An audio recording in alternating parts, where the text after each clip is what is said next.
Acho que já está. Acho que está. Tá gravando. Ok. Vamos lá então, gente. Vamos continuar então a nossa oficina, agora na segunda parte. A câmera tá de cá, assim, a tela, né? Que tá você, Bia, e as meninas, então às vezes eu vou virar para cá só para olhar o chat, tá? Beleza. Bom, alguém lembra ainda qual era o texto bíblico que a gente estava estudando? Marcos 2. Muito bem. É isso mesmo? É isso mesmo. Texto de Marcos 2, o texto em que a gente vê os amigos levando o paralítico pelo telhado, né? Marcos capítulo 2. Bom, na semana passada, semana retrasada, na verdade, a gente... Ai, eu tô com um doendo. E o YouTube vai saber disso. Ai, desculpa. Na semana passada, a gente falou sobre a observação, né? A gente falou que a gente tem que olhar os personagens, as circunstâncias, o fato, os verbos, né? Contexto, estrutura, forma. Prestar atenção mesmo no texto, assim. E aí agora a gente vai falar da interpretação.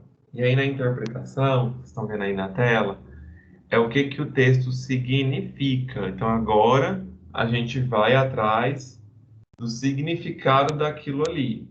Claro, tem textos que são mais fáceis, tem textos que são mais difíceis. Mas a interpretação é isso. Então, vou pedir para a Bia ou a Carol lerem esses primeiros pontos da interpretação. A Bia. Pode ler, né? Pode ler, né? Pode. Na interpretação, buscamos descobrir o significado do texto. Analise o significado de palavras e frases-chave, buscando a interpretação natural, literal, original, etimológica e o que o autor quis dizer, e coerente, com o contexto textual imediato e amplo. Então, só para a gente... Peraí, Bia, rapidão. Não, tranquilo. Obrigado. Vamos só abordando cada um à medida que a gente for lendo, porque tem textos bíblicos que a interpretação é literal. Tem textos bíblicos que, se você for interpretar literalmente, você vai errar muito feio, porque o texto não é um texto literal. Ele já é um texto simbólico, né? Então, vamos pegar um exemplo? Nesse texto mesmo tem uma fala de Jesus que não é literal. Olha só. Versículo 9. Que é mais fácil dizer ao paralítico: seus pecados estão perdoados, ou levante-se, pegue a sua maca e ande? Aí depois ele fala: para que vocês saibam que o Filho do Homem tem na terra autoridade para perdoar os pecados, ele disse: paralítico, levante-se, né? Jesus usou de ironia. Ele não está aqui querendo colocar num ranking, né? Apesar de que outras passagens podemos até entender outras coisas, mas a questão é uma ironia. Então, se você for interpretar literalmente, se você olhar nesse texto, o que é maior, né? Perdoar os pecados ou pegar a maca? Aí Jesus depois fala que, para que vocês saibam que ele tem autoridade para perdoar os pecados, aí ele fala: levante-se antes. Então dá a entender que perdoar é maior do que perdoar os pecados, né? Perdoar os pecados é maior do que curar. Mas, assim, não é a questão que ele está discutindo, né? A questão é que ele está falando que ele tem autoridade sobre tudo, sobre todos. Ele tem para perdoar e para curar. Então, se você for interpretar literalmente, você pode errar, porque Jesus claramente usou de ironia, né? Se vocês realmente não entendem, né? Tanto que ele até pergunta antes, né? Vocês continuam remoendo as coisas no seu coração, enfim. Só um exemplo, não é um exemplo... Tem outros exemplos, né? Tipo, Tem. quando fala, por exemplo, andar na luz. Se a gente for pegar no literal, nunca vai andar no escuro. É um exemplo bobo, idiota, mas a gente já entende em um contexto Interpretando, certo. né? Já está interpretando. Mas se você pegar esse versículo solto, sem interpretar, se você interpretar no literal, você vai errar, né? Sim. Pode ir para o próximo ponto, Bia. Brinque com o texto. Tente escrever uma paráfrase, usando as próprias palavras. Esse é muito bom. Quando for possível, sempre faça. Reescreva o texto de novo com as suas palavras, porque aí você vai ver se você realmente entendeu. Ou conte, né, também. Às Pode. vezes não precisa escrever. Pode. Só assim, faz de conta que você está contando para alguém o que você falaria. Era uma vez. E aí é muito interessante isso, porque você vai contar o texto, né? Você não vai explicar o que aconteceu. Aliás, você vai explicar o que aconteceu no texto, o que o autor está dizendo e tudo mais, mas você não vai interpretar isso. E aí, às vezes, você vê que você não entendeu quando você começa a contar. Aí você tem que ler de novo, é bem legal. Pode ir pro próximo, Bia. Não simplesmente pule as partes difíceis. Procure um amigo. Se ele também não entender, busque recursos bibliográficos, dicionários, comentários bíblicos, bíblias de estudos e outras versões. É interessante porque hoje em dia tem até mais que isso, né? Tem texto na internet, tem YouTube, tem muita coisa para gente buscar. Então, se tiver um texto que tiver mais difícil, não pula, vai atrás. Claro que tem textos da Bíblia que geram divergências grandes, né? A gente está estudando Romanos com um casal de amigos nossos e a gente chegou no capítulo 7, que é um capítulo muito difícil. Ele é bem polêmico, né? Mas a gente também não pulou, né? Vamos estudar, vamos atrás. Chegamos em um meio termo, não sei. Talvez essa semana a gente mude, mas enfim. É legal. A gente teve, no nosso caso, né? A gente foi atrás de livros de comentário bíblico, de várias pregações, né? Vários pastores com visões diferentes, que são pastores que a gente já acompanha, né? Não são pessoas estranhas, assim, a gente já conhece que são pessoas realmente bíblicas e tal, mas que tem interpretações distintas, né? E aí a gente foi ouvindo várias coisas para, no final das contas, tentar interpretar esse texto. Aí geralmente lembrem do que a gente falou de observação, né? Se for um estudo bíblico com alguém que é novo convertido ou com algum objetivo específico, pensa bem o texto, né? Não escolher um texto difícil só porque ele é difícil. É igual a gente escolheu vamos estudar Romanos por uma série de motivos. Aí Romanos tem textos difíceis, mas não foi por isso que a gente escolheu Romanos. Vamos lá, próximo, Bia. Devemos ler o Novo Testamento à luz do Antigo Testamento. Muito bom. Se a Débora me permite, foi o que eu até falei para ela, do e-mail dela, que quando a gente está lendo o AT, que é o Antigo Testamento, né? A gente sempre tem que... O quê? Não, o que você vai falar é o próximo tópico. Não. A gente sempre deve ler o... Ah, tá, perdão. É que você ia falar sobre... Perdão.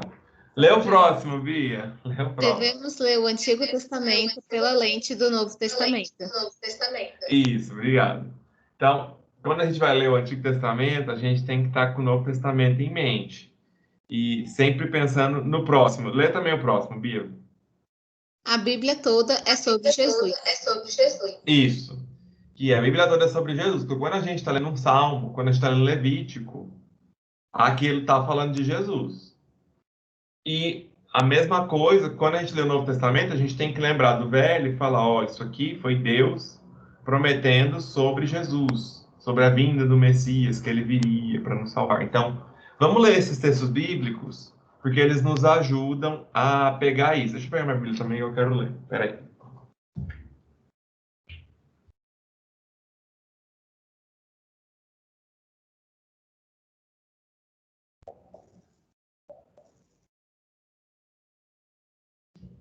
Isso é um negócio, isso é essa coisa de devemos ler o Novo Testamento à luz do Antigo, e o Antigo pela lente do Novo, é um dos maiores motivos pelos quais eu estou gostando tanto dessa leitura temática entre os dois, Antigo Testamento e Novo, né? Porque sempre tem uma conexão, porque a Bíblia inteira é sobre Jesus. Então, se lá no Gênesis está falando de abrir o Mar Vermelho, ali vai ter alguma referência a Jesus de alguma forma, né? Mesmo que não seja diretamente, assim, vai ter algum tipo de referência que possa fazer uma ligação. E sempre que você pensar assim, nossa, eu estou lendo um texto e como que eu posso vou fazer um estudo, sei lá, da MCM. Como que eu posso aplicar esse texto que eu não entendi direito, ou sei lá, aplicar um texto qualquer para um grupo de pessoas? Sempre vai ter uma aplicação, e é a mais importante, porque a Bíblia toda fala sobre Jesus, uma aplicação sobre Cristo. Na verdade, isso não ainda não é uma aplicação, isso é uma interpretação, né? Sim, eu tô falando assim, mas sempre vai ter isso mesmo. Sempre vai ter um significado que vai gerar alguma aplicação com relação a Cristo. Seja para a gente aumentar a nossa fé em Cristo, seja para obedecer a Cristo, ou lembrar da salvação de Cristo. E isso daí é no próximo tópico, né? Isso. Vamos lá então, Mateus 5, 17. Pode ler 17, 18. 17, 18. Não penseis que vim revogar a lei ou os profetas. Não vim para revogar, vim para cumprir.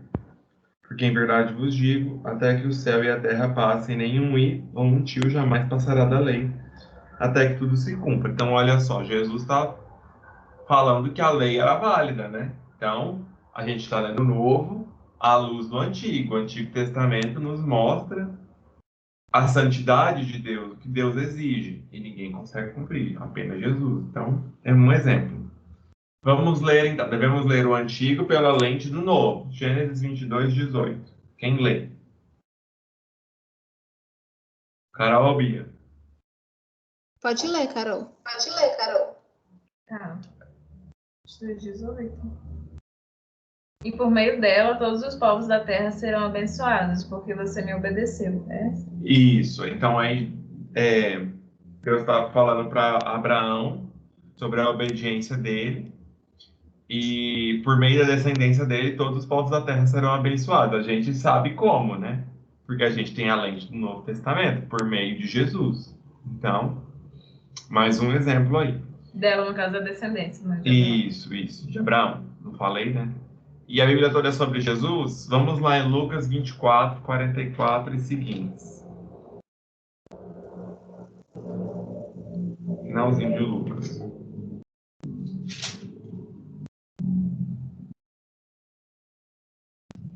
Pode ler, Bia. Até o 27.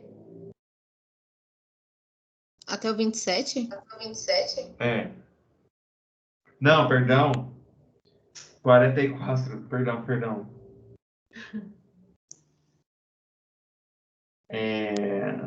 Até o 47.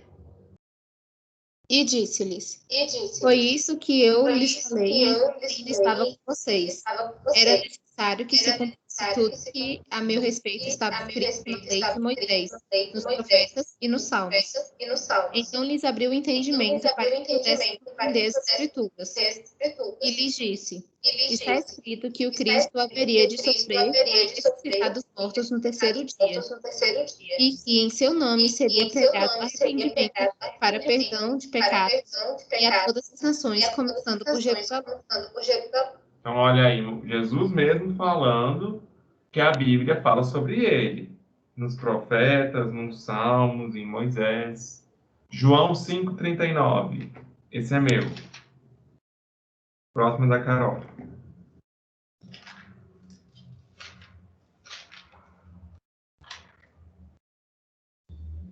Examinais as Escrituras, porque julgais ter nelas a vida eterna, e são elas mesmas que testificam de mim. Então, Jesus mesmo novamente falando que as Escrituras falam dele. E naquela época, as Escrituras era só o Antigo Testamento, não tinha Novo. Próximo, Carol. O Isaías 53 nós não vamos ler, porque é um texto muito grande, mas todos conhecem, né? Ele levou sobre si nossas dores. Vamos para o próximo. Salmos 16, 10. Leitura cantada. As nossas transgressões. Projeto Solo. Projeto Solo. Porque tu não me abandonarás no sepulcro, nem permitirás que o teu santo sofra decomposição. Olha aí, um salmo falando sobre a ressurreição, né? Jesus não vai ficar na morte, né? Lembra muito o texto de Paulo, em 1 Coríntios 15. Então, mais um exemplo aí dos salmos testificando de Jesus. Então, assim, sempre tem que lembrar desses pontos aí para a gente interpretar bem o texto. Enfim, concluir a interpretação escrevendo uma frase que resume a mensagem central da passagem. Então, a gente tenta escrever uma frase que resume aquilo que está falando. Aqui, nesse da interpretação, eu não vou pedir para vocês fazerem, porque vai depender muito da passagem, tá? Vou pedir no próximo. Vamos lá, então, em Marcos, novamente. 2, de 1 a 12. Que eu sempre deixo nesse quadro aqui alguns exemplos que ajudam também. Uma coisa boa da interpretação pode ser feita na observação também, mas é porque isso aí você já tem que ter olhado o texto com mais calma, né? Geralmente depois da observação que você já olhou, observou. É anotar as palavras-chave. Eu anotei aí, ó. Não podendo é porque o paralítico, né? Ele não podia nada. E ele é uma figura importante no texto. Fé, perdão, pecado, Deus, levanta-te, é uma palavra-chave, né? Jesus fala, e autoridade. Então, as palavras que aparecem aí com mais destaque nesse texto. Qual que é a ideia mais importante do texto? Ó, Jesus, o enviado e escolhido de Deus, veio para perdoar os nossos pecados e nos curar de nossos males. Aí eu coloquei, teologicamente falando, justificação, perdoar pecados, santificação, processo em que a gente vai abandonando o pecado, né? Então, olha só que legal. E aí, a santificação foi representada no texto pela cura. Isso é uma interpretação. Não está isso no texto, eu estou interpretando o texto, né? Correlacionando ideias. A cura evidenciou o caráter e a missão de Cristo, porque Jesus falou, né? Que para mostrar, para vocês saberem que o Filho do Homem a gente já sabe, lá do Velho Testamento, que é uma alusão ao texto de Daniel que fala do Messias. Então, ó, tá vendo como as coisas vão encaixando? Tô lembrando lá do... O que foi? É o Filho do Homem, o verdadeiro... Então, a gente vê o caráter e a missão de Cristo. Ele é Deus e ele perdoa, né? Ele é o Deus que perdoa. E isso faz o povo dar glória a Deus. Então, ele mostra pela cura a autoridade dele, o caráter e a missão. Tá?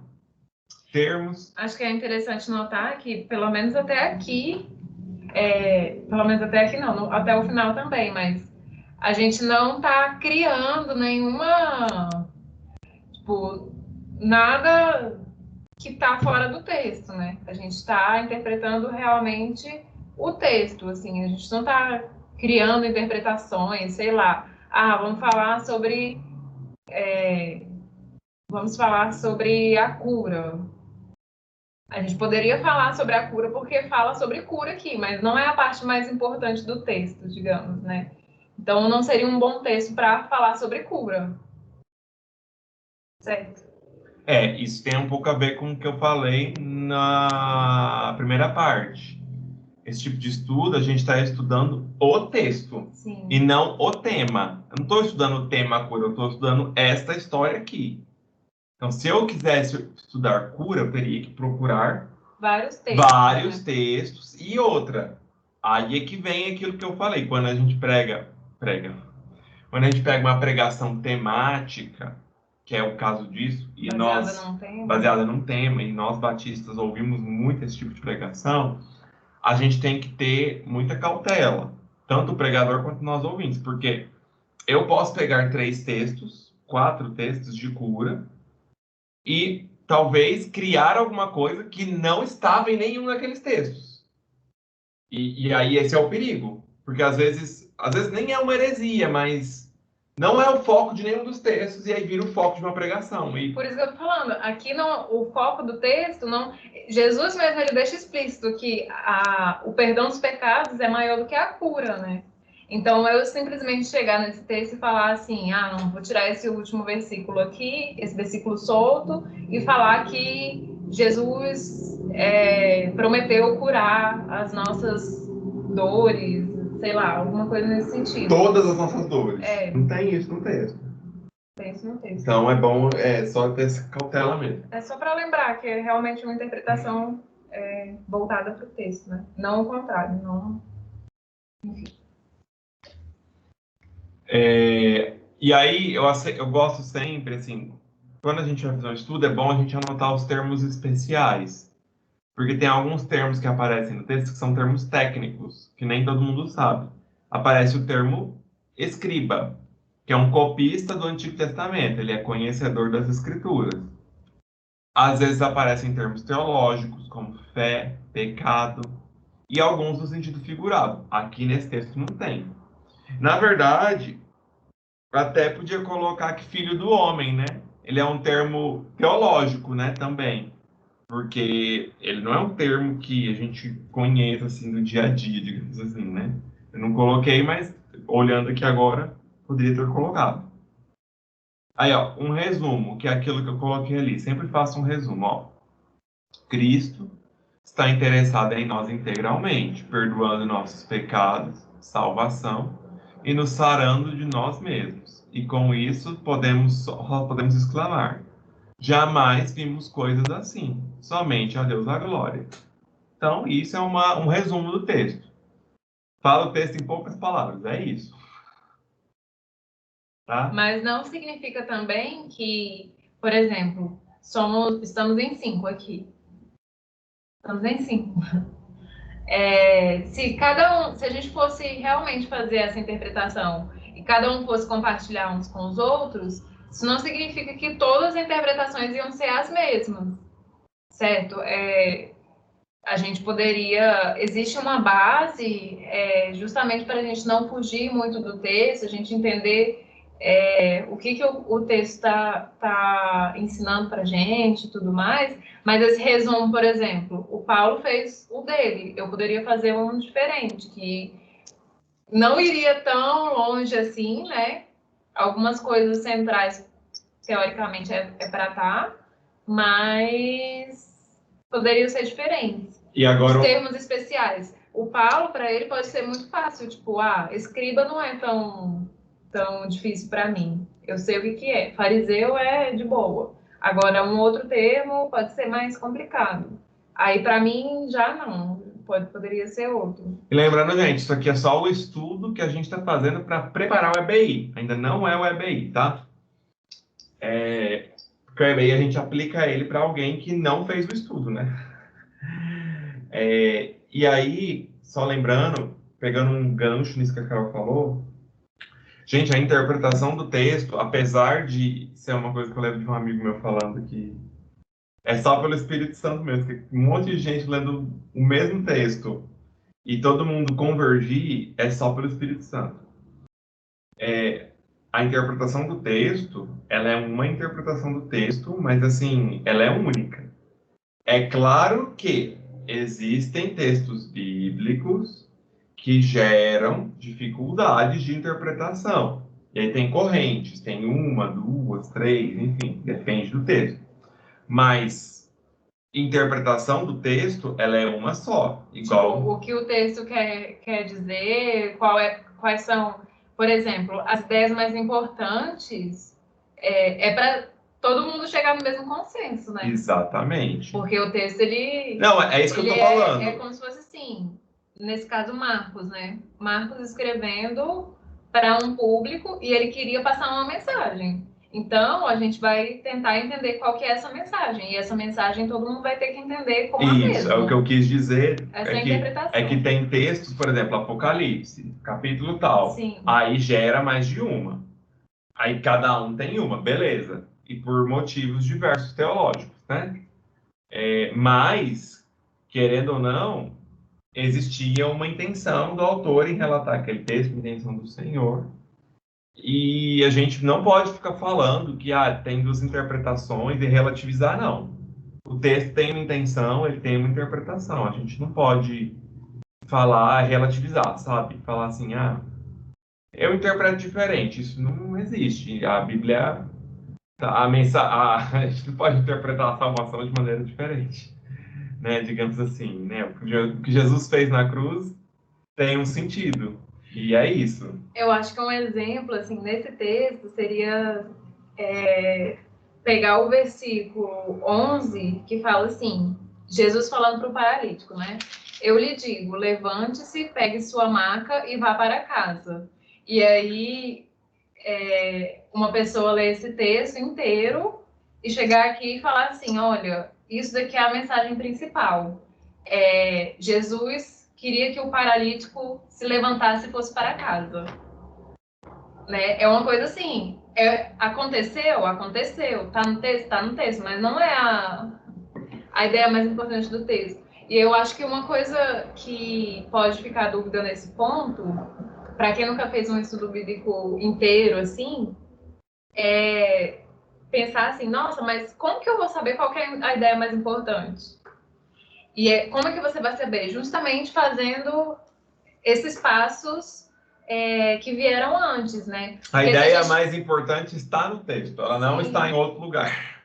Mas pode surgir dúvida, né? Pode. Uma pessoa que nunca fez um estudo ou nunca falou para outras pessoas, assim, para um grupo de pessoas, pode pensar assim, nossa, eu não sou capaz de achar qual que é a ideia mais importante do texto, ou o que o texto quer dizer, mas vai estar lá. E se a gente fez aqueles passos lá de observação, tudo certinho, a gente já vai saber quais são as palavras que mais repetem no texto, isso daí já é um grande indício de o que é a ideia mais importante, quais são os personagens que são os principais, sei lá, qual que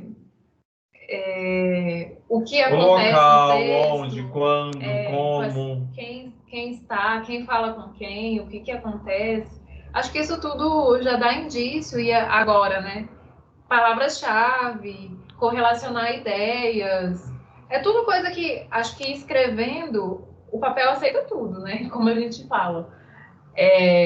Vai escrevendo. Uma hora você vai conseguir relacionar as ideias das coisas que você escreveu e chegar e pensar assim, olha, realmente tá relacionado com as principais palavras, as principais ideias que acontecem, que são mais recorrentes. E isso daí lembra de Jesus lá no Antigo Testamento, né? Relaciona com outros textos. E uma dica também, gente, eu até coloquei aqui, né? Dicionários, comentários bíblicos, Bíblia de estudo, outras versões. Às vezes falar com um colega. O que acontece? Não faça isso, tá? Antes de fazer o estudo bíblico. Primeiro você estuda o texto, vê o que ele está falando, com calma, e depois que você fizer todo o estudo que a gente está passando passo a passo aqui, você vai procurar. A não ser que seja um texto que já é muito difícil. Você já conhece, aí tudo bem. Tipo, nossa, vamos ler o texto sobre predestinação. Não, vamos pegar o texto que a gente estava falando essa semana, Romanos 7. É porque é mais difícil, os meninos não sabem. Não, mas eu só quero usar como um exemplo teórico. Sim. É um texto que eu e a Carol já conhecemos, a gente leu novamente e nós sabemos que é um texto difícil. E a gente já conhecia. Então, assim, aí a gente foi direto para o comentário. Até porque a natureza desse texto é diferente desse daqui, não é uma narração, é uma dissertação. Então, já está escrito ali, só que a questão é a interpretação que é difícil. É tipo Apocalipse. A gente chegar em Apocalipse, às vezes, sei lá no meio de Apocalipse, a gente não vai conseguir achar as coisas no texto. Às vezes compensa você ir direto para um comentário bíblico, porque você vai ficar perdido. Se você conhecer o texto antes, né? Não pode... Mas ainda assim, leia o texto antes e procure essas coisas no texto. E assim, gente, isso daqui é só é igual faculdade mesmo, que às vezes a gente aprende um método e aí a gente precisa do passo a passo, né? Precisa escrever, precisa fazer umas relações para a gente lembrar qual que é esse método. Mas ao longo do tempo, assim, vocês não vão precisar ficar anotando, entendendo? Depende do quanto exercitar, né? Não tem jeito. Mas é muito bom, é um negócio que dá super certo. E isso daí vai ser uma grande fonte de... Como que eu vou dizer? Vai ser uma ponte para você fazer a aplicação, né? Uma coisa antes que eu queria falar é que a interpretação, ela sai muito mais fácil quando a observação é bem feita. Às vezes a gente vai observar o texto e não observa. A gente dá uma lidinha. E aí a interpretação fica difícil. Porque você não prestou atenção no que está acontecendo. Você realmente não olhou. Então, fica difícil de você interpretar, porque você não vai ter elementos, né? Quando a gente tem os elementos, fica bem mais tranquilo. E foi, amor? Não, só revisando. Tá bom. Vamos então para a aplicação agora. Agora todo mundo se prepara que vai ter parte para escrever aí. Aplicação. Que reação o texto demanda? Bia? Deus não nos deu a Bíblia somente para aumentar o nosso conhecimento. Ele a deu para transformar nossas vidas. A aplicação é o objetivo último do EBI, ouvir a voz de Deus de maneira que frutifique em nossas vidas. Não é preciso inventar uma aplicação, ela já está na Bíblia. Então, pausa. Isso é importante, porque às vezes a gente quer inventar a aplicação. Um texto que eu lembro que sempre alguém inventa uma aplicação. Não coloquei aí, mas eu lembrei. Cadê? Pertinho desse. Eles são coleguinhas. Cadê? Tem uma nesse daqui.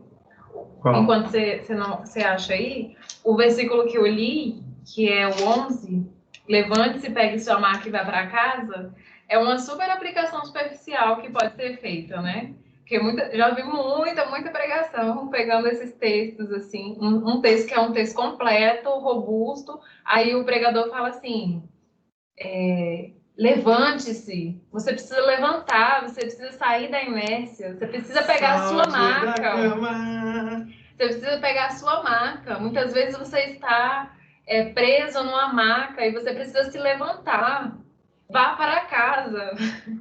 Isso daí é uma aplicação que... Se a pessoa quer fazer uma aplicação dessa, pega um texto de Provérbios que fala do preguiçoso. Preguiçoso vai ter com a formiga. Aí, ok, tá certíssimo. Sim. Meu irmão, não podemos ser preguiçosos, porque a preguiça... Aí, tá show, tá beleza. Existem textos para isso, né? Agora, esse texto não aqui... a grande questão não é que, por exemplo, numa aplicação superficial dessa, não é antibíblico, só que está aplicado errado. O texto não fala disso. O texto não fala disso, não exatamente. Não chega a ser... Não nessa, né? Porque tem algumas pregações que chegam a ser, sim. Antibíblica, heresia e tal. Mas é igual naquele do... Eu vou deixar de falar. É igual naquele do oleiro, da casa do oleiro. De Jeremias, eu acho. Que aí o Jeremias, Deus falou para ele... Mas aqui é não. Não, Jeremias. Eu acho que tem os dois. Que aí Jeremias, Deus fala para ele descer para a casa do oleiro, aí o povo faz a interpretação. Você precisa descer. Ou é subir, alguma coisa assim. Você precisa subir. Gente, mas não... O texto não fala sobre isso. Não é sobre sabe? isso o texto. Não casa. se você ouvir uma pregação dessa e tocar em você e tudo mais, tudo bem, né? Ok, Deus tem os propósitos dele, mas a aplicação do texto do autor não era essa. Tá errado, tá errado. O que eu lembrei é o Marcos 4, gente. Ele é muito. Nossa, você vai ouvir 1000 vezes com aplicações que não estão no texto. 4, do 35 ao 40. Naquele dia, sendo já tarde, disse-lhe Jesus: Passemos para outra margem. Ele, despedindo a multidão, o levaram assim como estava no barco. E outros barcos o seguiram. Ora, levantou-se grande temporal de vento e as ondas se arremessavam contra o barco, de modo que o mesmo já estava a encher-se d'água. Jesus estava na popa, dormindo. Sob o travesseiro, eles despertaram e disseram-lhe: Mestre, não te importa que pereçamos? E ele, despertando, repreendeu o vento e disse ao mar: Acalma-te, emudece. O vento se aquietou, fez grande bonança. Então lhes disse: Por que sois assim tímidos? Como não tendes fé? E eles, possuídos de grande temor, diziam uns aos outros: Quem é este que até o vento e o mar lhe obedecem? Gente, esse texto aqui tem de tudo. A tempestade é o problema, a tempestade é o pecado, a tempestade é tal coisa. E aí você é o discípulo que tem o medo, você tem que vencer o medo pela fé. Gente, não tem isso aqui no texto. Da tempestade ser o problema, de ser uma parte difícil da sua vida. Você quer usar esse texto para lembrar disso? Não tem nenhum problema. Tá tudo Não é certo. antibíblico. Não é antibíblico. Não é heresia. Mas você aplicar isso não tá certo. Por quê? Porque o texto está mostrando, assim, claro, não fiz o estudo aqui para mostrar para vocês, mas esse texto está falando que esse Jesus controla os fenômenos da natureza e que o único que tinha feito isso no passado, não sei se vocês lembram, foram Elias e Moisés, praticamente. Moisés com abriu o Mar Vermelho, Elias com o fogo caindo do céu, e Moisés e Elias são os dois profetas, o profeta e a lei, né? Jesus fala muito isso, que representam todo o Velho Testamento. Então aqui está quem é maior que Moisés e Elias, depois Jesus vai falar isso. Quer dizer, ele controla o vento e o mar, e que Jesus repreende os discípulos porque ele esperava uma atitude diferente deles. Então, assim, a gente fazer aplicações como essa até pode, mas você não pode falar que a mensagem é essa. A mensagem do texto é as tempestades da sua vida. Não é. Não tem isso nesse texto. Esse que é o problema da aplicação que você inventa. Nesse caso tem uma aplicação de Jesus perguntando, né? Por que vocês estão com tanto medo? Vocês ainda não têm fé? Só que nesse caso seria fé para entender que Jesus era Deus, né? E não para entender que Jesus vai controlar os problemas da nossa vida. Acho que dá para fazer a aplicação de soberania, né? Ele domina de a terra, o mar, a água. Jesus é Deus, independente do problema que for, ou da tempestade, ou sei lá. Ele domina sobre tudo, né? Mas... E aí a gente lembrar que a gente precisa ter fé que esse Deus que domina sobre tudo está no controle. E é Deus. Pois é. Aí ele está mais próximo da aplicação.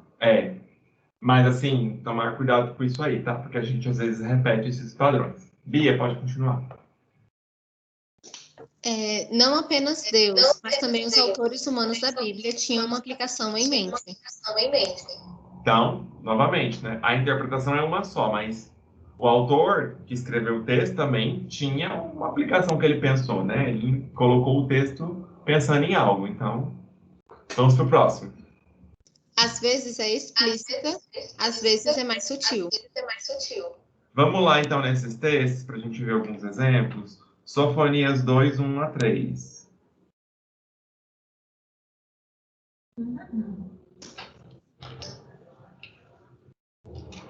Quem lê?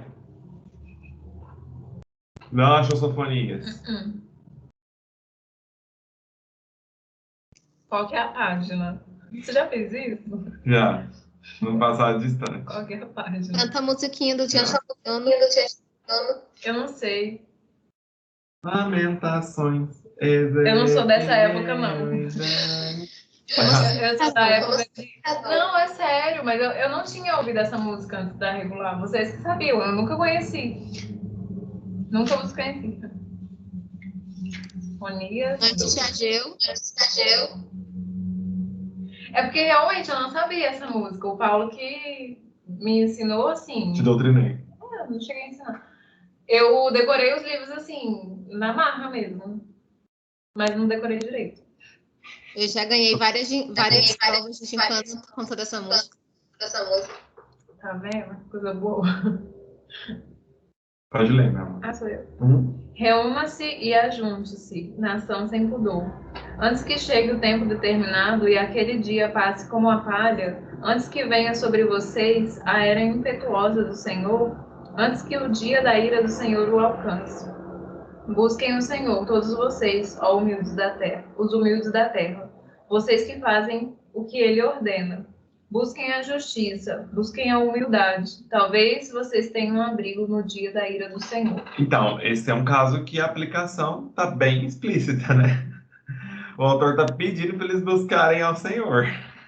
Está bem claro. Eu não estou falando aqui de interpretação, tá? Estou falando de aplicação agora, né? A aplicação está bem clara nesse texto aqui. Vamos agora para João 20:31. A aplicação é a parte prática, né? É. Que o texto É a demanda. O que o texto está falando para você fazer? é o desafio que o pastor coloca. Seria mais ou menos isso.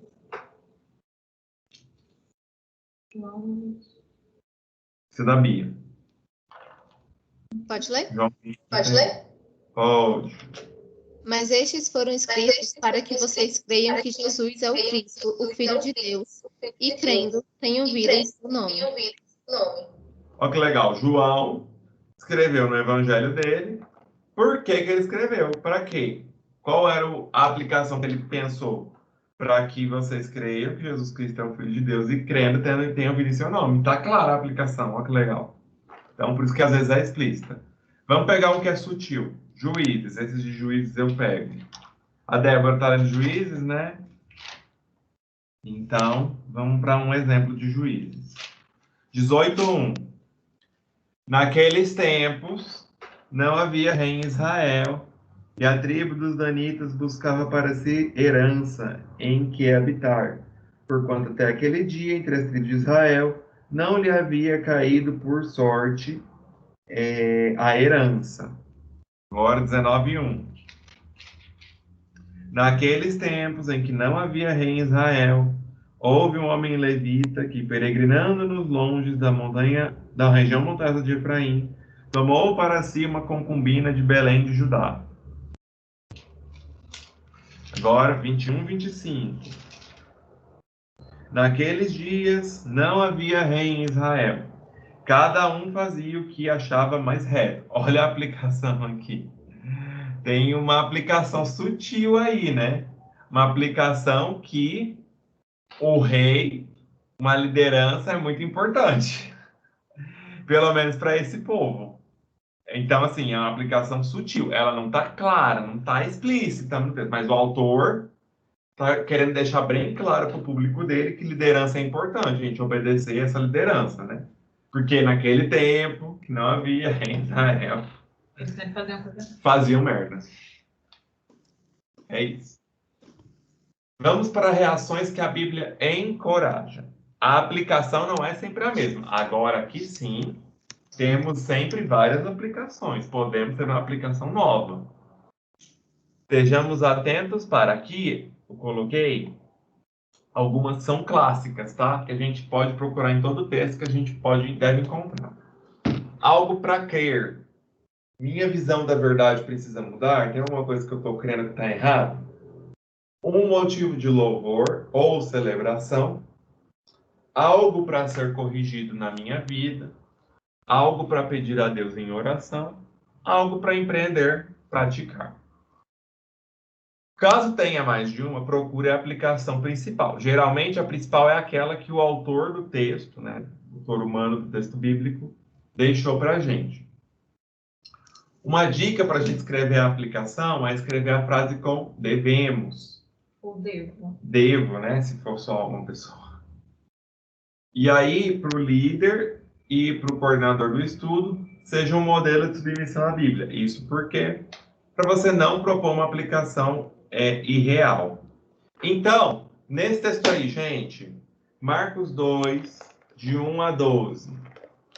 Eu quero um de cada de tudo, desses 5 aí. Quero que vocês escrevam ou no chat, ou no WhatsApp, ou no papel. Ou algo para crer, algo para louvar, algo para corrigir em minha vida, algo para pedir a Deus em oração e algo para empreender e praticar. Vamos lá. Empreender, no caso, é aplicar, né? Empreender e praticar é executar. Tá.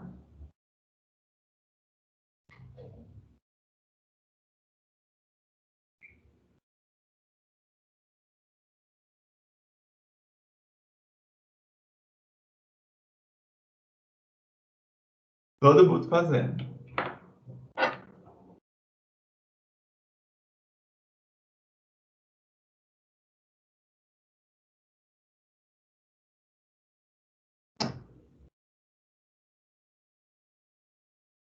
Você chamou amanhã.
E aí, todos fizemos ou não fizemos? Estamos fazendo. Estamos fazendo.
E aí, gente, seguimos ou esperamos mais um pouquinho?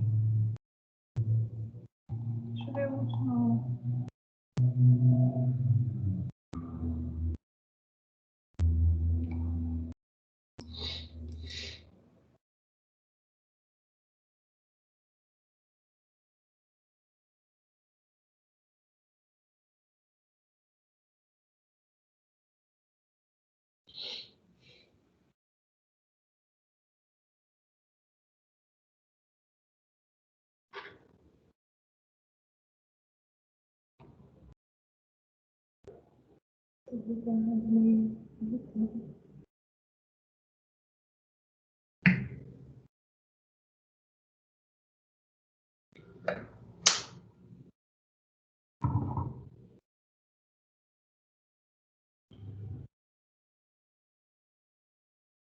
Chelsea e Débora, deem um ok. Vocês fizeram.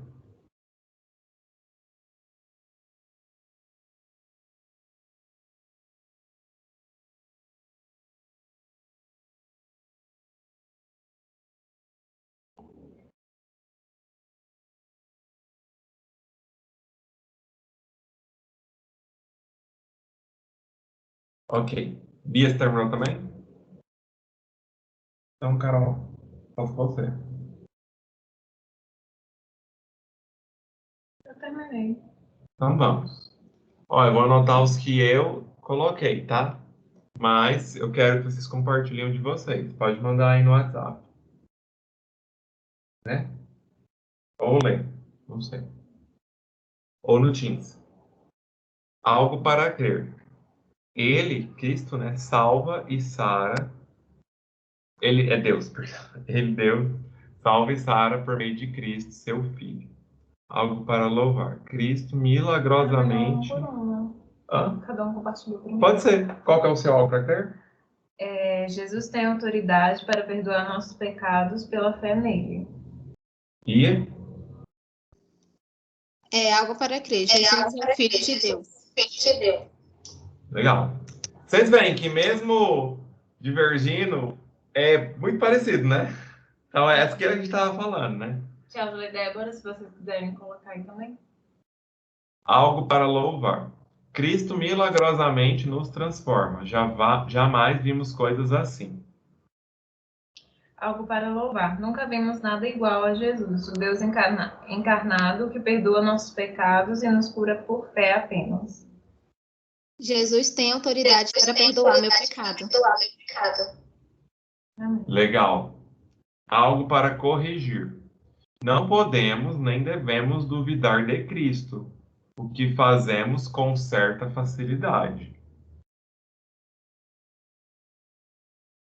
Porque os escribas duvidaram, né? Sim. Algo para corrigir, né? Algo para corrigir. Ter mais fé para levar meus amigos a ouvir o Cristo que perdoa seus pecados, mesmo que isso não tenha uma recompensa humana por trás, porque o perdão é maior do que a própria cura. Eu quis colocar mais ou menos tipo a explicação. Ter mais fé para que eu possa falar para os meus amigos sobre o Cristo, mesmo que isso não, teoricamente, vá trazer nenhuma recompensa para eles, né? Porque as pessoas desse mundo, elas esperam alguma recompensa de Deus, mas os amigos desse paralítico aqui, eles não esperaram isso. Você colocou mais um monte de coisa, né? Na aplicação. Sim. Se fosse para resumir, levar os meus amigos a Cristo para que o conheçam. Ter mais fé para levar os meus Isso, amigos a isso. Cristo. É isso. É porque o resto eu Não, eu acho sei, que não tá errado não, não tá Tá errado bom, não. eu sei. Só porque você aumentou. Eu sei que não tá errado, tá no texto. Bia, Eu coloquei também a parte dos escribas, mas eu coloquei em duas palavras assim, julgamento alheio. Eu pensei também na parte de duvidar de Cristo, mas eu também pensei na gente estar sempre julgando as ações dos outros. Sim. Algo para pedir a Deus. Cuida de nós e de nossos colegas, Senhor. Salva-os e santifica-os na verdade. Algo para pedir. Deus me dê a graça de crer no poder de Cristo todos os dias. É pedido a Deus em oração, perdão dos pecados e como não julgar os outros. Algo para praticar. Levar nossos amigos com fé até Cristo, mesmo que tenha que descê-lo pelo telhado. O seu praticar foi o meu corrigir. Algo para praticar. A fé em Jesus e a obediência nele. A ele. Amor ao próximo. Sim. Vocês veem, fica tudo na mesma linha, né? Não é muito... Mas ainda assim é muito engraçado, né? Que a aplicação é uma coisa muito pessoal. É igual eu falei, o praticar do Paulo foi o meu corrigir. Então, provavelmente, assim, eu preciso corrigir, mas ele não precisa corrigir, mas precisa reforçar na vida dele. E aí é sempre assim. Eu pensei nessa coisa do julgar também nos versículos finais, Bia.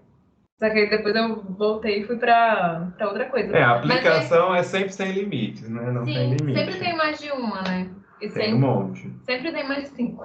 Tem um monte. Aliás, nem sempre, né? Eu lembro que quando eu fazia os ABIs, às vezes a gente... Por exemplo, se a gente pegar um texto de Salmos, às vezes vai ter um texto que o seu algo para louvar é que, sei lá, a sua misericórdia dura para sempre. E aí o seu algo para crer vai ser crer que a misericórdia do Senhor dura para sempre. É a mesma. Vai ser sempre voltado na mesma coisa, né? Mas vai ser uma aplicação para a sua vida, de qualquer forma. Sim. Gente, agora dicas. Abre a Bíblia. Tá. Escolhendo uma passagem da Bíblia. Isso que eu não vou ler, não. Porque a gente já até falou. Sempre levar em conta quem é o público. Como eu já falei, se o público for não cristão, fica nos evangelhos, passagens narrativas. É mais fácil de lidar, de fazer o estudo bíblico, de preparar, de falar. Se não, se é um estudo bíblico entre irmãos, então aí tá liberado. Mas saiba que, dependendo do que for escolhido, vai ter que estudar. E, tipo, tem textos que não são adequados para determinados públicos, né? Tipo, estudar cantares com adolescente. Não... Complicado se você for aprofundar no texto. Enfim, é um exemplo. Melhor estudar provérbios. Preparando o EBI. Como sempre, comece de joelhos. Reveja as duas frases que resumem a passagem bíblica. O resumo da mensagem central e o objetivo. Mantenha elas sempre em mente ao preparar o estudo. Porque o estudo que você vai preparar, ele tem que ter a mesma mensagem e o mesmo objetivo da passagem bíblica. Aí cria um título, faça uma introdução para contextualizar e exponha a passagem bíblica numa versão mais clara. NVI, linguagem de hoje, etc. Escreva perguntas, use vínculos culturais, músicas, poemas, quadrinhos para conduzir a Bíblia, se for pertinente. Faça um roteiro pessoal para você, caso te ajude, né? Como esse aqui que eu montei, às vezes te ajuda, alguma coisa assim, um quadrinho, vários quadrinhos. Um mapa mental. Hoje tem muita coisa, né? Se necessário, faça notas explicativas no fim do estudo. Os pontos significados de palavras, que é isso aqui que a gente vai ver de exemplo no fim, ó. E eu que faço tudo certinho. Esse é um exemplo de ABI. Então, ó, o título, um quadrinho. Eu adoro uma falda. Aí, tá aqui o texto bíblico. E as perguntas que eu vou fazer no texto bíblico. O que o jovem procurava? O que é ser bom? Jesus usa a palavra bom, mas o jovem também. Qual que é o significado? Ó, eu estou apontando com as perguntas, o que eu já estudei. Por isso que a gente fala que é um estudo bíblico indutivo. Eu já estudei o texto, eu sei o que ele significa, eu já observei, então. Eu vou agora usar as perguntas para levar as pessoas para esse mesmo estudo, entendimento que eu tive de uma maneira mais rápida ou mais resumida, aí vai depender do estudo, né? Vamos pegar o outro, que é, ó, jamais vimos coisas assim, introdução. Muitas vezes enfrentamos problemas pessoais, acadêmicos, familiares. O paralítico enfrenta problema de saúde, que pode gerar um psicológico. Hoje vamos ver que Cristo curou o paralítico, porém havia um problema maior que a paralisia em si e que Cristo preocupou-se com ele primeiro. Ó, aqui na introdução eu já soltei Um resumo. já soltei a coisinha. Não é nem um resumo, eu soltei um negócio que... Pegou um pouco do resumo. Ah, Jesus resumo. curou, mas Aham, sim. é mais importante outra coisa. Ó, aqui eu coloquei o contexto. Ó, é o início do ministério de Jesus, já tinha 4 discípulos e alguma fama. Isso aqui eu peguei do texto anterior. Então, é um exemplo de como a gente aplica aquele negócio da EBI, ó. De ler o antes e o depois, que eu contei para quem está fazendo o estudo, que ainda não estudou esse texto, isso. Texto bíblico. Nota lá, escriba, pecado. Dependendo do público, não precisa. Aí, ó, olha as perguntas. Quem são as personagens? Onde elas estavam?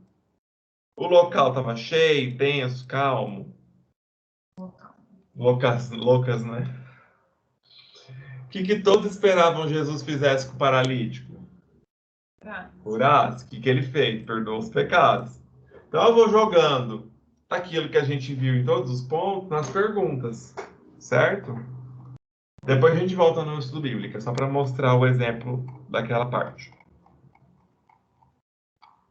Agora eu quero ler a tirinha. Que tipo de perguntas devo fazer? Com suas perguntas, você conduz os participantes às conclusões corretas. Mas lembre-se que as suas conclusões sempre podem ser melhoradas ou corrigidas. A autoridade não está contigo, mas com a Bíblia. Na hora do estudo, esteja disposto a aprender algo novo da palavra bíblica. Isso acontece muito, né? No estudo bíblico. Aí você sempre percebe que tinha uma coisinha a mais que você podia ter falado, pensado, enfim. Ou então que você simplesmente ignorou. Uma aplicação, e aí você vai com uma aplicação lá para o estudo bíblico e outra pessoa também dá uma aplicação para você que vai servir para a sua vida. Isso é muito bom, muito legal quando acontece. E aí as perguntas, tem 2 tipos de perguntas. Tem perguntas objetivas, que faz o participante voltar no texto bíblico para procurar a resposta. Essas perguntas, elas são de observação e de interpretação. Às vezes na ABU a gente até fazia o EBI com o O. Ó, pergunta de observação. Quando a gente fazia estudo entre a gente, né? Não na faculdade. Digitava isso, né? Digitava Ozinha entre colchetes. I, pergunta de interpretação. O/I, é dos dois. E vão ter perguntas que são de reflexão, que elas vão fazer conexão entre o texto e o cotidiano. Aí a pergunta vai ser de interpretação e aplicação. Esse tipo de pergunta, gente, pode ficar meia hora no estudo bíblico numa pergunta. Porque a pessoa pode abrir o coração, ela pode falar um monte de coisa, enfim. Depende, tá? Então, quando você for fazer o estudo bíblico, pense na distribuição. Coloque mais perguntas, dependendo, né? Tudo depende da sua estrutura. Essas perguntas aqui você pode até pôr bastante, porque elas são rápidas. Ela é rápida, a pessoa vai ter que voltar e responder. Quem são os personagens do texto? Aí a pessoa vai olhar no texto e falar, ó, essa. Quanto mais ela for pro O e A, quanto mais ela for pro A, mais demora para responder. Então, por exemplo, eu vou pegar um exemplo aqui, ó. Esse daqui. Esse bem aqui, ó. Jesus e o jovem usam a palavra bom em sentidos diferentes. Quais são? Essa pergunta ela é observação com interpretação. Porque você já está interpretando o que Jesus está falando aqui e o jovem está falando que é bom. Só que alguém pode questionar. Ah, e o que é ser bom? Pode ser que gere uma reflexão, que tem um pouco de interpretação. Então, esse tipo de pergunta pode demorar mais. Voltando. Boa maneira de avaliar as perguntas é se são longas demais. Gente, quando eu comecei a fazer eu fiz perguntas de 3 frases. Não dá. É muito grande, ninguém entende nada. Você chega no fim da pergunta, já nem lembra mais o que era a pergunta. Eu falando. Faça isso demais, que às vezes depois 5 perguntas muito fácil, acabou o estudo bíblico em 5 minutos. Aí não pode, tá? Estimulam o pensamento crítico.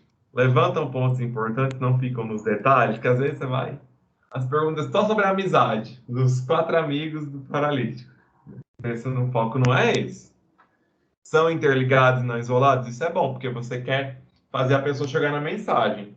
Se você faz as perguntas tudo espalhada, né? Aí pode ser que dificulte. Você não está dando a resposta dentro da pergunta, isso acontece. Às vezes a pessoa escreve a resposta lá dentro. Aí não pode.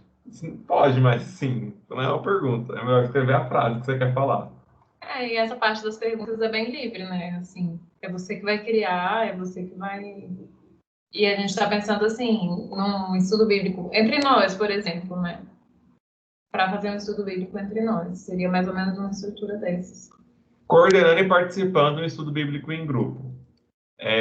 Bia, sua vez de ler. Boa recepção e introduçãozinha. Deixa eu explicar. Hoje nós vamos estudar o livro de Josué, capítulo 1. Na semana passada, a gente estudou tal coisa. É isso, tá? Para ninguém ficar muito perdido. Foco no texto. Envolva todos os participantes e os escute. Isso é difícil, gente. Às vezes acontece de alguém falar uma coisa que não tem nada a ver com o texto. Então, assim, você escuta. Se tiver algo que tem a ver com o texto, volta pro texto, faz o link e volta. Ah, sei que você falou, lembra do texto aqui, do versículo tal, enfim, só para falar. Nunca responda suas próprias perguntas. Seja gentil, mas dirija. Seja honesto. Quando não sabe, fale que não sabe.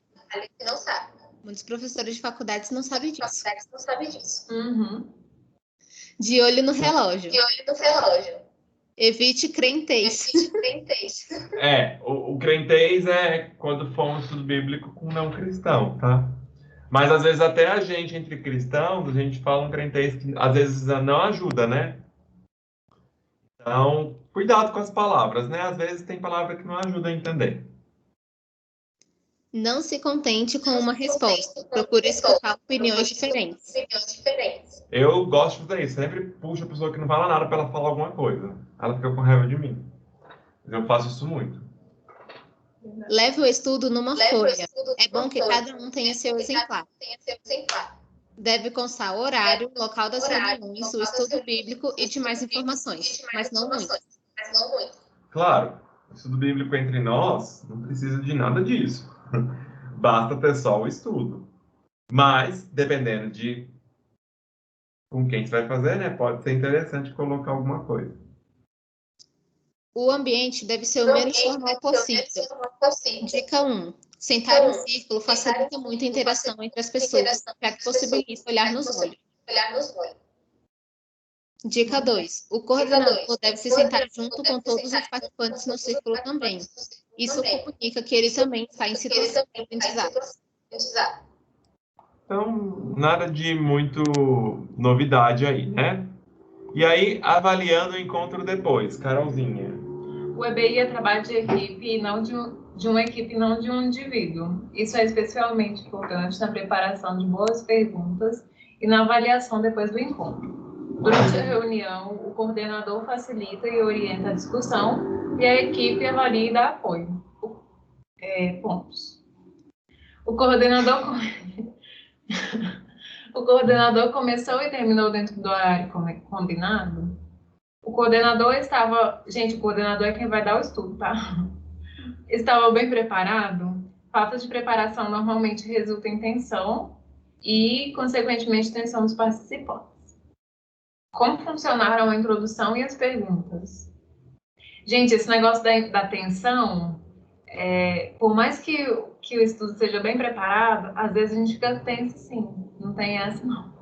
Claro que se a gente estuda bem o texto, tipo, faz o passo a passo e tudo mais, a gente sabe que a gente não vai falar besteira. A gente sabe que a aplicação... a gente pode não... Essa tensão você já elimina. Sim, a gente pode não pegar todas as aplicações possíveis e tal, mas também não é o objetivo. É você ter uma aplicação que vem ali do texto.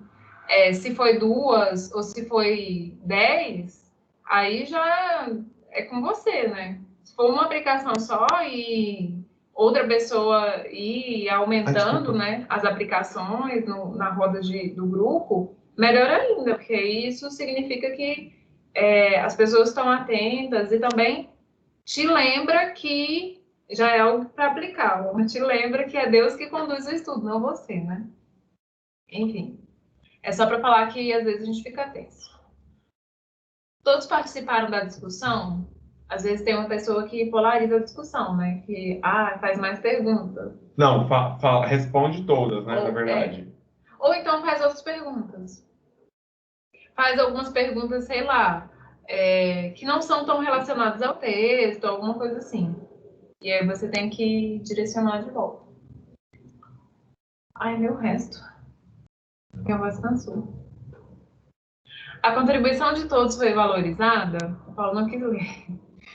O texto foi entendido e aplicado ou o encontro ficou no nível de opinião pessoal? Isso é muito importante. Isso é muito ruim, se ficar no nível de opinião pessoal. Isso é muito importante, que às vezes fica.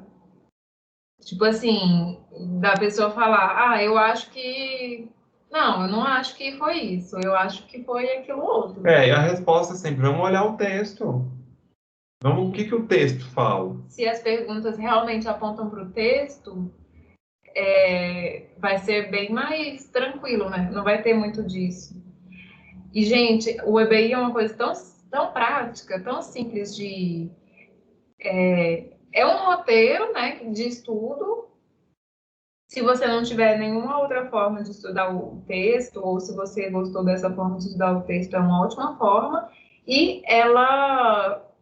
Tipo assim, você já tem as perguntas, sabe? Você não tem que ficar fazendo aquele tanto de coisa. Nossa, vamos introduzir falando sobre não sei o que, não sei o que. E aí você conversa, fala. Aí você fica tenso, com medo de esquecer as coisas. Você não vai esquecer, você já tem as perguntas, você já tem o texto, você só não tem as respostas, mas você já sabe o que é a resposta. Qual versículo que está aquela resposta? Enfim. A discussão chegou a alguma conclusão ou só girou em círculos? O objetivo foi alcançado? O que fariam para melhorar o próximo encontro? Bom, então é isso, né? Depois que você fizer um EBI, você avalia como que foi, né? Para você, ou se for um grupo, né? Você e um colega fazendo com outras pessoas, vocês avaliam, certo? Vamos então fazer um EBI aqui agora ao vivo, bem rapidinho. Esse vai ser um EBI rápido, tá? Ainda mais porque nós estamos em três, né? Porque a Chelsea e a Débora não podem falar. Esse daqui é para vocês lerem. Esse é o EBI do texto que veio daquele roteiro meu, tá? Do Marcos 2. Vamos fazer o outro? Ou vocês querem fazer esse?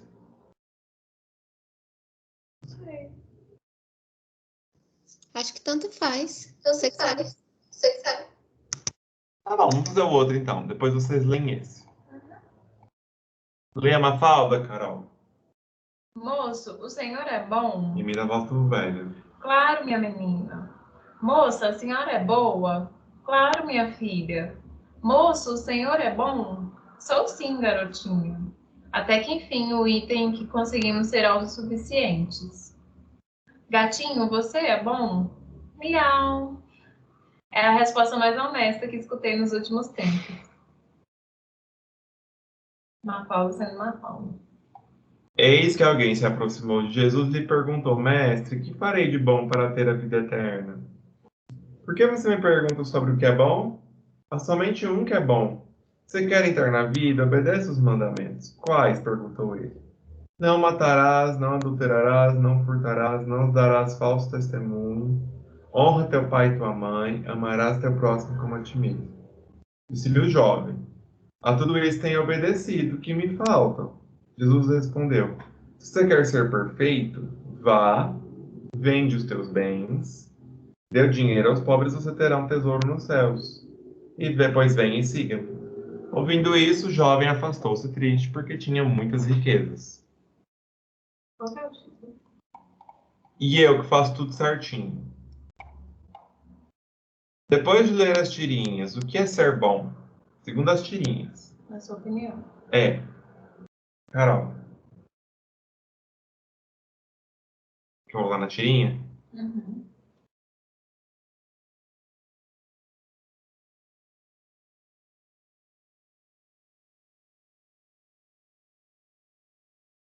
sei.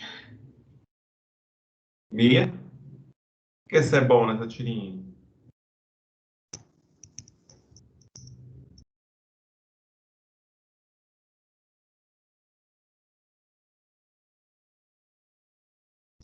Assim,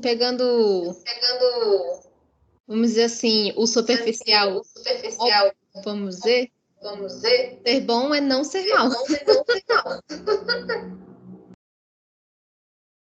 Cada uma das pessoas respondeu que era boa, né? Todo mundo se achava bom. Então, Mas no final das contas, ela falou que a resposta mais honesta foi o miau. na opinião dela, as pessoas estão se julgando com um critério próprio, né? Digamos assim. É por isso que o gato não entendeu nada, o miau, ela, Inocente. essa é uma resposta honesta. Que critério que ele vai usar? Ele não, né? Então, ela ficou grilada com isso, vocês não concordam? Uhum. Porque se alguém chegar e te perguntar se você é bom, você é boa, Carol? Todo mundo vai falar que é bom, né? Então vai falar que é bom, porque você vai ter um critério que você vai se comparar. Geralmente esse critério é alguém critério pior. E o que que o jovem procurava? Vamos voltar no texto. O que que o jovem procurava? Fazer algo de bom para ter a vida eterna. Não, mas se fizer algo de bom, o que ele fazia, o que ele procurava. Não, ele queria saber o que era alguma coisa boa que ele precisava fazer para ter a vida eterna. Ele procurava a vida eterna. Ah, ele procurava a vida eterna. É, fazer ele tinha que fazer, mas é porque ele procurava, né? Sim. Concorda, Bia? Você acha que ele procurava alguma coisa a mais? Não, a vida eterna. É? Tá bom. E será que ele achou que ele ia achar isso em Jesus? Ele perguntou para Jesus, né? Você já está fazendo outra pergunta. Tô. Isso acontece na BI, gente. Vocês responderam rápido, eu juntei outra pergunta. Eu acho que ele achava que ele ia achar a resposta. Jesus ia dar a resposta para ele. Não necessariamente que a vida eterna estava em Jesus. Ele queria um joinha de Jesus, né? É. Esse tipo de pergunta é assim, né? Mamãe, eu sou bom. Mamãe, coisa assim. Jesus e o jovem usam a palavra bom em sentidos diferentes. Quais são? Aí, nessa tradução, não tem bom aqui, tá? Mas tem outras traduções que tem bom mestre, tá? Mas de qualquer forma, ele fala bom aqui também.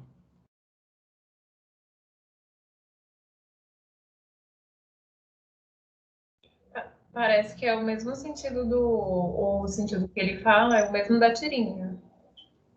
É alguma coisa que não é mal, né? Igual a Bia falou. É algo nobre que ele poderia fazer para alcançar aquilo que ele queria, que é a vida eterna. Jesus. Para Jesus, Bia. Pera. Sério.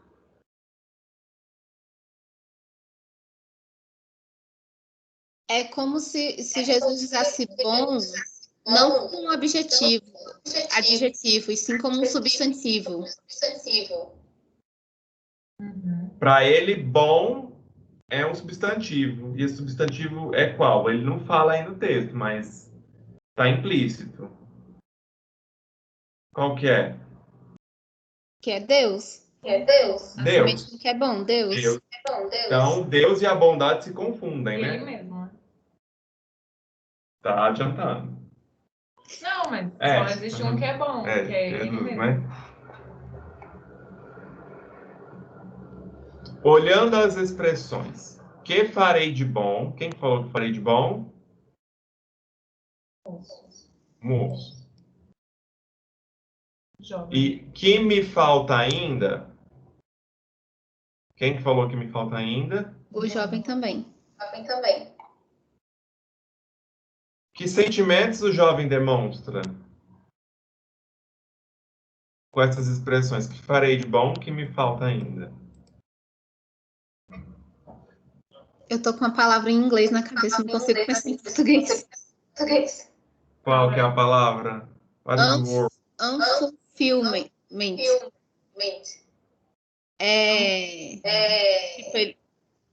ele não está saciado. Completude. Ele não está saciado de... Incompletude. E ele não está saciado de quê? Porque, assim, pelo que dá a entender, ele segue a lei à risca. Mas falta alguma coisa. Ele acha, né? Sim. E tem mais alguma coisa que vocês acham que essas expressões falam sobre o jovem, sobre essa situação? Eu achei ele meio prepotente, assim. Tipo, eu já fiz tudo isso, o que que ainda me falta? Eu sou perfeito, então. É tipo isso, não é? Meio prepotente. Como se fossem as pessoas lá da tirinha também. Tipo, Isso é bom? isso é bom? Você é bom, sou Ah. bom demais, eu sou goiano. Pois é, todo mundo fala, né? Eu sou bom. É como se Jesus tivesse perguntado, fosse a Mafalda e perguntasse para ele: Jovem, você é bom? E ele falaria: Sim, eu sou bom. E aí Jesus não falou isso, né? Jesus fez o contrário. Falou que ele é mau intrinsecamente. Vamos analisar a afirmação de Jesus. Há somente um que é bom. Há somente um que é bom. O que Jesus mostra a respeito da nossa bondade. Da nossa. Que é essa bondade do jovem, né? Que farei de bom? Eu não sei. Nós não somos bons. Bia? A nossa bondade é deturpada. Ela não é boa o bastante. Ela não é boa o bastante. Ela é diferente dessa bondade que Jesus fala, né? O jovem seria perfeito se ele aceitasse o desafio que Jesus propôs? Perfeito em que sentido? Ué, Jesus falou para ele. Se você quer ser perfeito, faz isso. Se o jovem tivesse feito, ele seria perfeito? Não. Não. Por que não? Só existe um que é bom. Porque só existe um que é bom. Muito bem. Então Jesus foi irônico com ele, não foi? Talvez se ele fizesse isso de ir vender os bens e tudo mais, ele entendesse que não existe nenhum perfeito. E aí ele seria perfeito, digamos assim, no entendimento de que Deus é perfeito. Você tá entendendo? Não, nada. Nada que você falou. Para mim, Jesus está falando, não é no sentido literal. É como se ele falasse assim, ó, se você quiser ser bom, venda tudo o que você tem, dê o dinheiro aos pobres e me siga. Só que aí, se ele fizesse isso, ele ia entender que ele não é bom. E aí Jesus ia estar correto, digamos assim, porque ele ia ser bom através da bondade de Cristo, que é o único que é bom. E não dele mesmo, porque ele ia entender que não é bom. Se ele tivesse aceitado, ele seria perfeito porque ele obedeceria exatamente o que Jesus disse, e seguiria a Cristo. Mas não pelo desafio em si, porque Jesus sabia que ele não ia. É muito óbvio, né? Pela fala de Jesus, que ele não ia fazer. Até o texto conta isso pra gente, não conta? O jovem afastou-se triste, porque ele tinha muitas riquezas. Jesus falou de propósito. Fica bem claro. E é interessante que na primeira fala que ele... Você nem colocou isso, mas... Na primeira fala do jovem, ele coloca assim, mestre, o que farei de bom para ter a vida eterna, né? Vocês até falaram que o que ele queria era a vida eterna. Mas aí quando Jesus responde ele no final, se você quiser ser perfeito, vá vendo seus bens, dê dinheiro aos pobres, e você terá um tesouro nos céus. Não é a vida eterna. Jesus ele já estava sabendo que o jovem ele não estava interessado na vida eterna, puramente por ela mesma. ele estava interessado em ter um tesouro, né? Ele era uma pessoa rica que tinha um coração nessas coisas. O que as riquezas significavam para o jovem rico? Bia, tô com banho.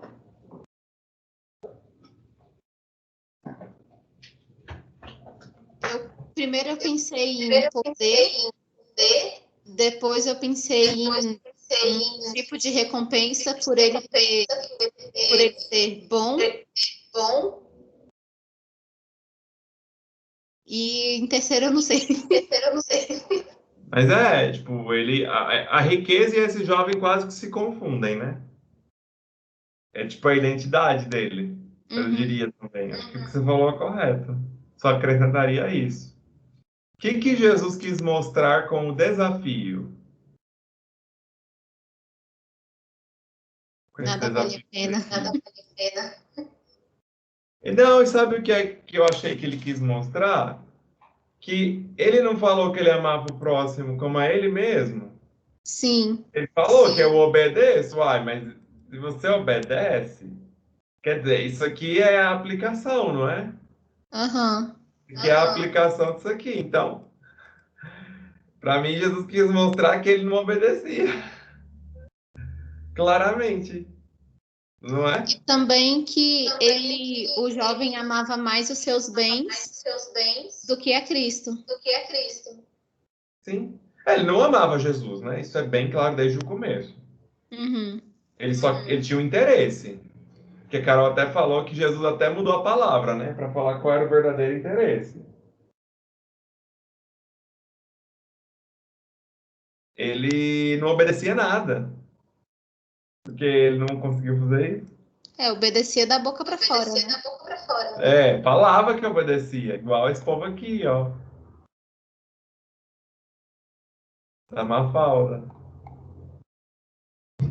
E aí, para refletir, como eu tenho me visto diante de Deus? Como alguém que é bom ou como alguém que se reconhece imperfeito?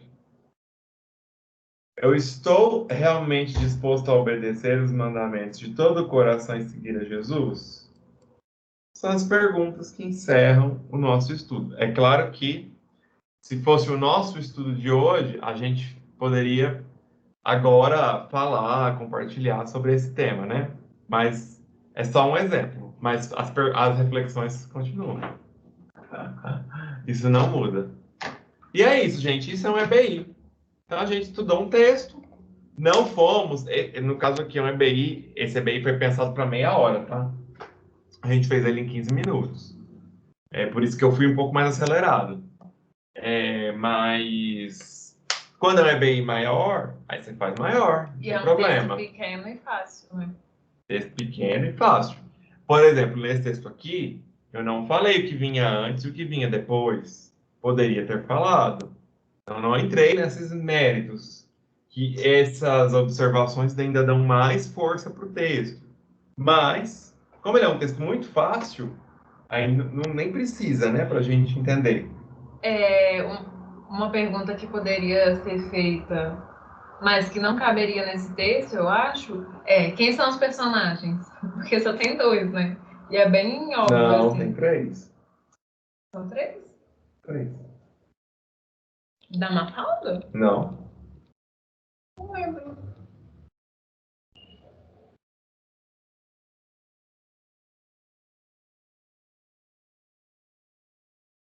Os pobres? Não. Somente um que é bom. Não considero, não. Considera sim. Não. Se não tem isso no texto, você não entende o texto. Mas não é um personagem do texto. É um personagem do texto, só não está escrito que é. Tá bom. Não, é porque assim, Deus aqui nesse texto, se ele não aparece, você não tem como interpretar. Sim, mas tem como. Pra mim é Jesus. Não, não é Jesus. E Jesus nem se põe nesse lugar. E Jesus também é. Tá, eu sei, mas ele tá falando de Deus, mas pra mim Não, o personagem é Jesus. mas aí você está usando. É um só. Não, você está usando o seu entendimento. Sim. Pensa que nem sempre vai ser assim. Tá bom. Não é justo. Você está adiantando uma coisa que não está no texto. Tá bom. Então, os pobres também são. Pode ser, então são 4. Tá O certo. dinheiro também é. Não, o dinheiro não o é. pai e a mãe também é. Honra teu pai e a tua mãe. E o próximo também. Ah, não, não concordei não. Não, esse aqui você vai ter que concordar comigo, Tá porque bom. é importante. Tá bom. É isso, gente. Eu vou encerrar a gravação e a gente vai orar, agradecendo. Sim.